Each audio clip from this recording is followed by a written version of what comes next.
اس بات پر اجماع ہے ان الاعتدال فی قومۃ الرکوع لیس بواجب، کہ رکوع کے قومے میں یعنی رکوع سے اٹھنے کے بعد قومے میں اعتدال کے ساتھ کھڑے ہونا یہ واجب نہیں ہے امام ابو حنیفہ کے نزدیک اور امام محمد کے نزدیک۔ اسی طریقے سے جلسے میں یعنی دو سجدوں کے درمیان بیٹھنے میں اطمینان کرنا یہ بھی ان کے نزدیک واجب نہیں ہے۔ یہ فقہ حنفیہ کا یہ مسئلہ ہے، اور اس کے بارے میں نبی اکرم صلی اللہ علیہ وسلم کی حدیث ہے، رقم الحدیث 793 ہے۔ حضرت ابو ہریرہ رضی اللہ تعالیٰ عنہ بیان کرتے ہیں عن النبی صلی اللہ علیہ وسلم، نبی اکرم صلی اللہ علیہ وسلم سے، دخل المسجد، کہ وہ مسجد میں داخل ہوئے، فدخل رجل، ان کے ساتھ ایک شخص داخل ہوا، فصلی، اس نے نماز پڑھی، ثم جاء فسلم علی النبی صلی اللہ علیہ وسلم، پھر وہ آیا اور اس نے اللہ کے نبی کو سلام کہا، فرد النبی علیہ السلام، اللہ کے نبی نے اس کے سلام کا جواب دیا، فقال، آپ نے فرمایا، ارجع فصلی فانک لم تصلی، جاؤ جا کر نماز پڑھو، تم نے نماز نہیں پڑھی۔ فصلی، اس نے پھر نماز پڑھی، ثم جاء، پھر وہ آیا، فسلم، پھر اس نے سلام کہا، علی النبی صلی اللہ علیہ وسلم، اللہ کے نبی پر،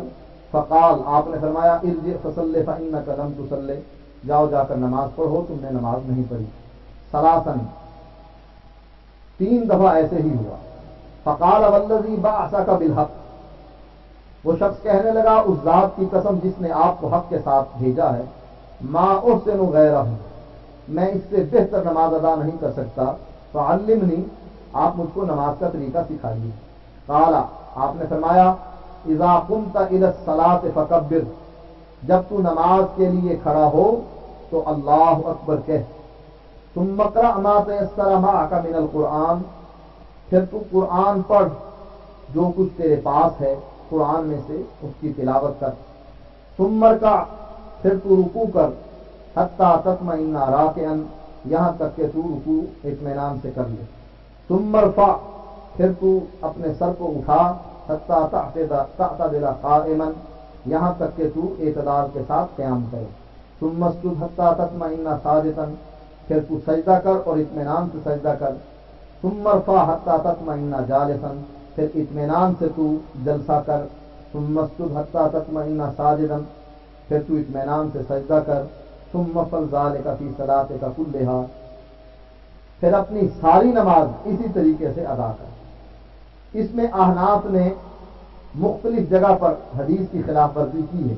جیسا کہ ہدایہ میں یہ بات موجود ہے کہ اذا افتتح الصلاۃ، جب نماز شروع کی جائے،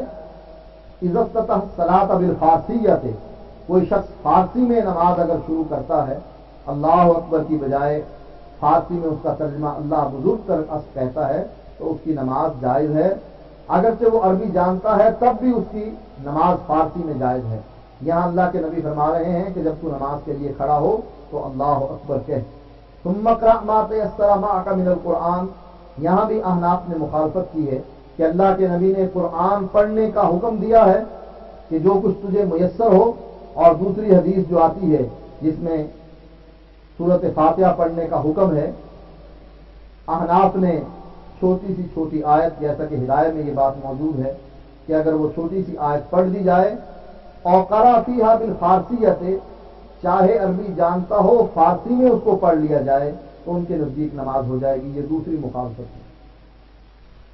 ثم ارکع حتی تطمئن راکعا، پھر رکوع کرنا اور رکوع میں اطمینان کرنا، اطمینان ان کے نزدیک فرض نہیں ہے، اللہ کے نبی حکم دے رہے ہیں۔ اصول شاشی میں یہ بات موجود ہے کہ رکوع میں اطمینان فرض نہیں ہے، اللہ کی بات فرض ہے اور نبی کی بات واجب ہے۔ واجب اگر چھوٹ جائے تو 2 سجدوں سے حق ادا ہو سکتا ہے، نبی کے حکم کو اس طریقے سے رد کر دیا جاتا ہے۔ ثم ارکع حتی تعتدل قائما، پھر ثم ارفع حتی تعتدل قائما، پھر اپنے سر کو اٹھا اور کھڑا ہو جا یہاں تک کہ تو اعتدال کے ساتھ کھڑا ہو۔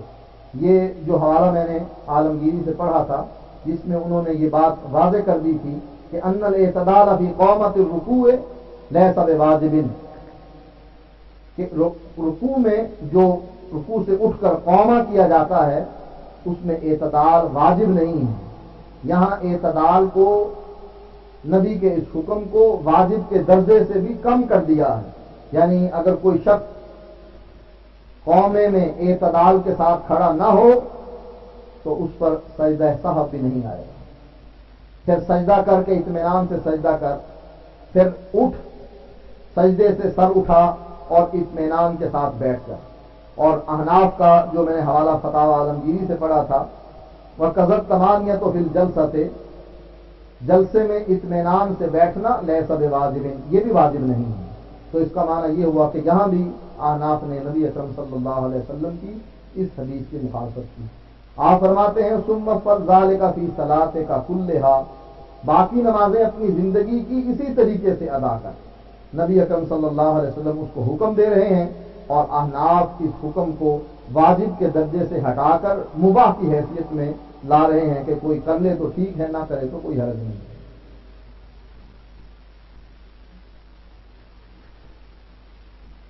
ہدایہ اولین صفحہ نمبر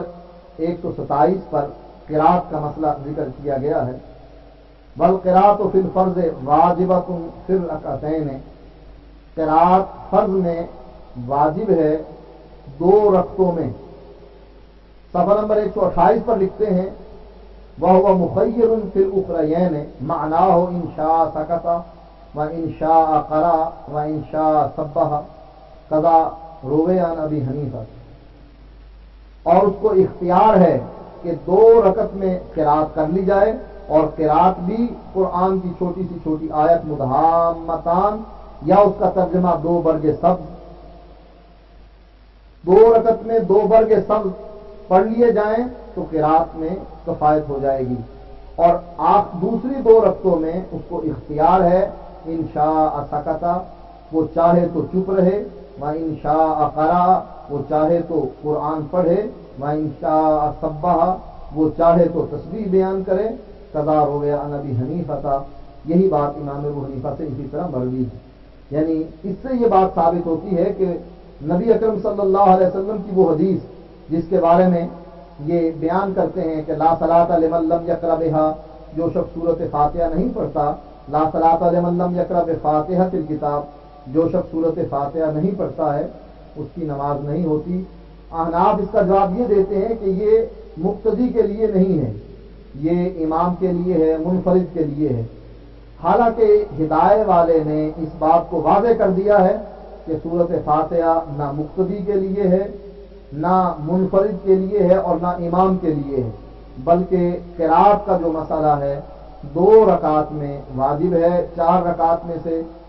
دوسری 2 رکعات میں اس کو اختیار ہے کہ وہ خاموشی سے کھڑا ہو جائے، تب بھی اس کی نماز ہو جائے گی. اسی طریقے سے ایک مسئلہ ہدایہ والا یہ بھی لکھتا ہے